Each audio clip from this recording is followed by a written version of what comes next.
piace i Maccabei, dentro presa metti dei, dopo averci scossa, guarda che bell'onda mossa. Mi me piace che avevi fatti così, sai pagliarin, magno massa e bevo un canarin, sai o pagliarin, plin plin. Ma quello è il primo ministro inglese, Boris Johnson. Ah, qui facciamo uno scoop. Hey, Mr. Johnson, how are you? Fine, thanks. Molto bene, grazie. Ma io non sono Boris Johnson. Mi sono Lauris Johnson, suo cugino Veneto. Johnson con la G, non con la J di Juventus. Oltretutto io sono milanista. G, gioco, remember? Come con la G, scusi?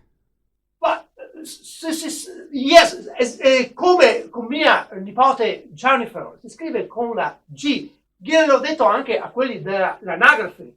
G, non J. Sì, ma lei che ci fa qui a Treviso? Ma mi sono Veneto. Io propongo mia candidatura a sindaco.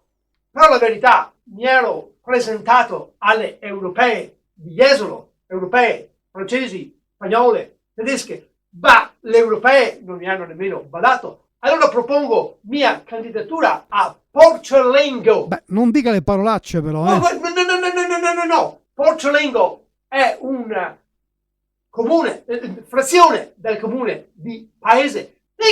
Pensa, questi non siamo stati capaci di dare un nome, hanno chiamato Paese un paese. Per questo motivo io propongo uscita di Porciolengo, Brexit. Beh, ma allora ci parli del suo programma elettorale. Immagino che lei, come suo cugino, sia un conservatore. Correct, del conservatore. Io conservo tutto. Fagiolini, pomodori, melanzane, ho grande conserva in frigorifero. E poi cosa ha in mente?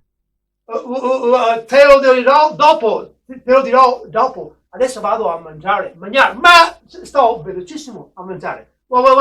Velocissimo. Come mai? Si è messo a dieta? Dieta, mi seguo a dieta che mi ha mandato mio cugino dall'Inghilterra. In Inghilterra non mangiano più secondo, perché il secondo per gli inglesi è indigesto. Me piace che avevi fatti così, sai pagliarin, plin plin.